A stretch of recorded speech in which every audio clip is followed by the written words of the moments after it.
Қайырлы кеш, қыздар, қалдарыңыз қалай? Менің арнама қош келдіңіздер. Сіздермен бірге Дана. Бүгін сіздерге закваска жасаудың екінші этабын толықтай түсіндіріп өтетін боламын. Мұнда закваска жасаудың бірінші этабында жасаған біздің массамыз алмадан және судан тұрады. Бізде бұл масса толықтай 3 күн жылы жерде тұрды. Мүлде қақпағы ашылған жоқ. Неге қолыммен осылай бассам, баклажка мүлде басылмайды, іші газге тола.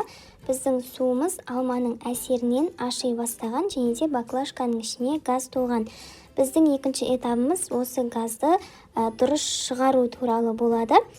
Қыздар, ескертіп айта кететін жайт, біз алма мен суымызды баклажкаға салып құйып алғаннан кейін баклажкамыз тура 3 күн жылы жерде бөлме температурасында тұру қажет болады.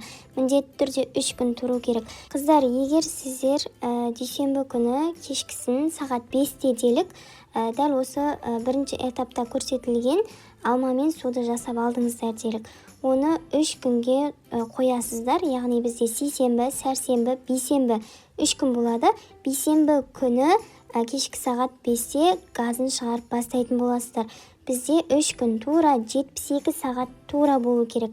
2 күн 18 сағат болған ол жарамайды. Міндетті түрде 3 күн толығымен 78 сағат болу керек.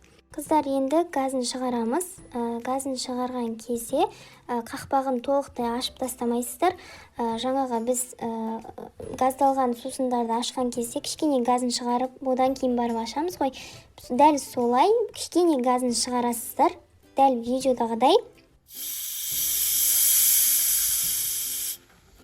Мінекей болды. Енді қақпағын қайта нығыздап жауып қоятын боламыз. Қыздар, бізде газ шығару процесі де 3 күн жүреді. Мысалы, жаңа алдында айтып өткендей, сіз бейсенбі күні кешкісін сағат 5-те бірінші газын шығарсаңыз, келесі күні, яғни жұма күні кешкі сағат 5-те екінші рет газын шығарасыз. Дәл жаңағыдай кішкене шығарып, қайта жауып қоясыз. Және де дәл солай сенбі күні кешкі сағат 5-те кішкене газын шығарып, қайта жабатын боласыз. Одан кейін біз 3-ші этапқа өтетін боламыз.